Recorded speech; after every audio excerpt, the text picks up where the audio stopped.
Ein neues Update für Assassin's Creed Origins wurde offiziell angekündigt. Doch es geht nicht nur um die 60 FPS, sondern es wird größer, als ihr es euch wirklich vorstellen könnt. Wir sprechen über ein potenzielles Amunet DLC-Crossover Story, um die Gräber der Gefallenen und über die ISO-Sprache. Wir haben eine Menge Informationen in den letzten beiden Tagen bekommen, also bleibt dafür gerne dran. Ihr merkt es, hier auf meinem Kanal bekommt ihr eine Menge Informationen zu Assassin's Creed. Dementsprechend würde sich für euch definitiv ein Abo hier lohnen, wenn ihr das alles nicht verpassen wollt. Aber ich würde sagen, fangen wir doch mal Schritt für Schritt an. Das Warten hat bald ein Ende. Genau das hat Assassin's Creed vorgestern gepostet auf Twitter und wir sehen hier Bayek mit einer Feder. Es geht bald wieder los. Wir begeben uns bald wieder in die Welt von Ägypten, denn gestern haben sie es offiziell gepostet.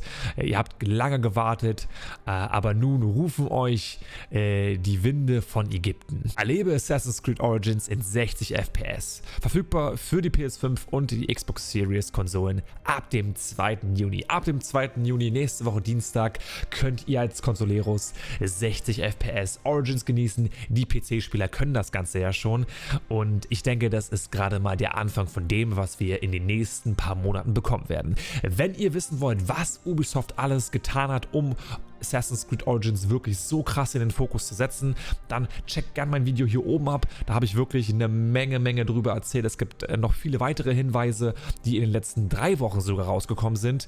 Aber heute habe ich neue Informationen für euch. Ähnlich wie in Assassin's Creed Odyssey werden wir wahrscheinlich für den Crossover-Release von AC Origins auch Cosmetics in Valhalla bekommen, denn da wurde auch schon was in den Daten gefunden von verschiedenen Dataminern, jetzt in dem Fall von Peter H., der hat nämlich ein Schiffsset gefunden im Stile von Assassin's Creed Origins. Und wenn wir uns das Ganze genau anschauen, dann sehen wir natürlich ägyptische Götter, vorne Anubis, beim Heck weiß ich es gerade nicht aus dem Kopf und wenn wir das Segel öffnen, dann sehen wir natürlich ein Riesenschild und das ist das Schild der Magi, der Beschützer der ägyptischen Welt und eine Anlehnung natürlich an unseren Lieblingsprotagonisten aus Origins und dem Hauptprotagonisten ist natürlich Bayek, der selbst Magi war. Das ist aber nicht das Einzige und da muss ich jetzt mal zum Video von Joe Raptor springen. Der hat das Ganze nämlich auch schon sehr gut aufgearbeitet und von ihm habe ich die meisten Informationen, was das Ganze jetzt angeht. Hier wurde auch noch ein Tattoo-Set released, beziehungsweise geleakt in den Daten gefunden, welches natürlich ägyptische Götter, beziehungsweise ja ägyptische Zeichnungen als Inspiration nutzt und das ist natürlich auch nochmal wirklich ein kleiner Hint darauf, dass da wirklich sehr viel Support für Origins kommt. Wie wir diese ganzen Sachen bekommen werden, wie wir das Schiffsset bekommen werden, das Tattoo-Set, das weiß ich nicht. Ich denke mal, das wird ähnlich wie auch schon bei Odyssey über eine Challenge laufen und dann können wir diese wunderschönen Sachen nutzen in Valhalla. Und ich hatte euch zu Beginn des Videos von einem potenziellen Amunet DLC erzählt. Warum Amunet DLC? Warum nicht Crossover Assassin's Creed Origins? Warum nicht Aya? Warum nicht Bayek? Ganz einfach, wir haben nämlich eine Information von dem Twitter-Nutzer Khaled bekommen vorgestern. Und zwar hat er in der Steam-Datenbank einen Eintrag entdeckt. Da kann jeder darauf zugreifen, auch ich. Und dementsprechend können wir da gemeinsam mal rauf. Und hier sehen wir, am 20. Mai wurde eine Veränderung hier gebracht bei Origins und zwar wurde hier etwas hinzugefügt und diese Veränderung wird betitelt mit Amunet. Und jetzt müsst ihr euch vorstellen, wir haben Cosmetics, die geleakt wurden in den Daten, wir haben eine Erweiterung, dass viele Leute Origins spielen können auf dem Xbox Game Pass, mit PlayStation Plus in der Vergangenheit. Wer nicht weiß, wovon ich jetzt rede, checkt gerne mein Video hier oben ab, wie gesagt. Wir haben natürlich einen 60 FPS Patch, viele Parallelen, 15-jähriges Jubiläum von Assassin's Creed in diesem Jahr. Wir sind kurz vor einer großen Messephase.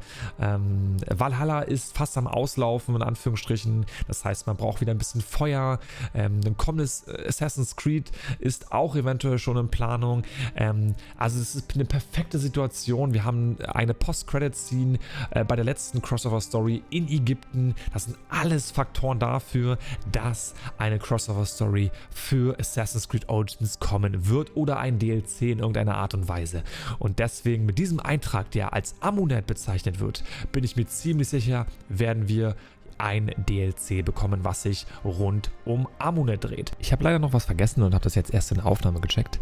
Und zwar, was die ganze DLC-Crossover-Theorie unterstützt, ist folgendes. Und zwar, dass die Motion Cap-Schauspielerin von Aya vor ein paar Wochen, um genau zu sein, im Februar, einen Post rausgehauen hat, wo man sie in einem Anzug sehen kann, in einem Motion Cap Anzug, und das ist also noch ein weiteres Indiz, dass da auf jeden Fall was kommen wird. Und am Ende ist es doch komisch, dass dieser Patch, diese kleine Veränderung in den Spieldateien, Amunet genannt wurde und nicht Bayek, weil Bayek ist doch die Hauptfigur von Assassin's Creed Origins. Ich kann euch das Ganze erklären, warum ich glaube, dass es Amunet heißt. Im DLC Vermächtnis der ersten Klinge von Assassin's Creed Odyssey, und das ist jetzt ein kleiner Spoiler, sehen wir am Ende, wie unser Sohn von Artabanos mitgetragen wird, weggetragen wird. Wir verabschieden uns von unserem Sohn, weil wir nicht wollen, dass er natürlich diese Welt, in der Cassandra lebt, kennenlernt und in Gefahr gebracht wird. Und wir sehen dann eine Sequenz, eine CGI-Scene, sag ich jetzt mal, wo Artabanos mit Elpidior in die Wüste spaziert beziehungsweise geht. Und wir sehen, wie sich Artabanos irgendwann verändert, dann ist er irgendwann ganz weg, dann sehen wir nur noch eine Person, die sich aber immer verändert, größer wird, und ganz am Ende sehen wir dann Aya. Und ihr wisst es jetzt wahrscheinlich auch schon, denn Aya, Amunet, ist ja eine Nachfahrin von Cassandra. Dementsprechend ist da zumindest die Blutslinie wirklich vorhanden, und das wäre der Connect einfach, den Amunet mit Cassandra hat. Und deswegen wird es auf jeden Fall sich rund um Amunet drehen, rund um ihre Geschichte. Zwei starke Frauen, die sich begegnen werden, da bin ich mir ziemlich sicher. In welcher Art und Weise das passieren wird, das weiß ich nicht. Ob das jetzt nur ein DLC sein wird, ob das eine Mission sein wird, ob das eine Crossover-Story sein wird. Ich denke aber mal, bei dieser Mühe, die sich Ubisoft gerade für Origins gibt, wird es eine Crossover-Story sein. Habt ihr eigentlich andere Theorien zu einem möglichen Release von einer Crossover-Story? Dann lasst es mich gerne mal in den Kommentaren wissen. Sonst würde ich mich über einen Daumen nach oben freuen, wenn euch das Video gefallen hat.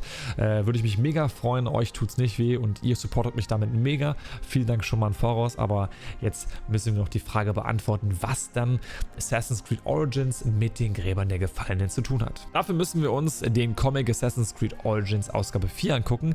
Und hier erfahren wir, dass Kleopatra sich umgebracht hat, selbst auf Ayas Wille hin, in Anführungsstrichen, unter einer Bedingung, wenn Aya, also Amunet, ihren Sohn Caesarion mit aufnimmt in die verborgenen Bruderschaft und trainiert.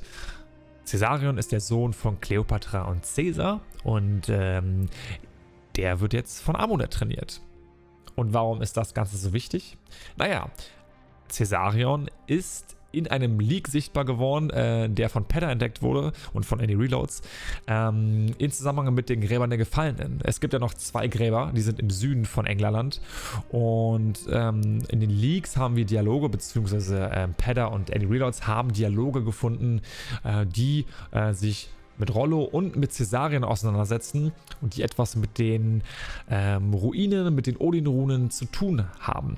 Ich werde da jetzt nicht genauer auf die Leaks eingehen. Was wir aber sagen können, ist, dass wir vielleicht eine Verknüpfung zwischen Origins und den Gräbern der Gefallenen sehen werden in der Zukunft. Das wäre höchst interessant und würde das Ganze komplett verknüpfen miteinander, und da bin ich sehr, sehr gespannt.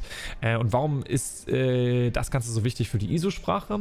Naja, denn wir haben dank Assassin's Creed Veteran Access the Animus und dem ganzen Team herausgefunden, dass wir in den Mastery Challenges, die letztens rausgebracht wurden, die letzten, ISO-Sprache als Ton gehört haben. Und da gab es einen großen Connect, aber auf diese Sache mit der ISO-Sprache werde ich definitiv in einem Video eingehen, was ich morgen oder übermorgen raushaue. Ich werde es euch versuchen, hier oben in die Infobox reinzupacken. Das ist sehr, sehr umfangreich. Access the Animus hat da wirklich eine krasse Arbeit geleistet. Ihr könnt euch das Video gerne hier in der Beschreibung mal angucken, wenn ihr nicht warten wollt. Aber es gibt einen Connect zwischen Caesarion, Amunet, Ägypten und diesem riesigen Loch, was wir in den Gräbern der Gefallenen sehen. Also ich bin auf jeden Fall sehr, sehr gespannt. Ich freue mich definitiv. Wir haben einen Datenbankeintrag, wir haben Cosmetics, wir haben eine Verknüpfung zwischen Caesarion und den Gräbern der Gefallenen. Also jetzt schließt sich vielleicht langsam der Kreis und wir werden endlich erfahren, was es mit diesem Grab auf sich hat.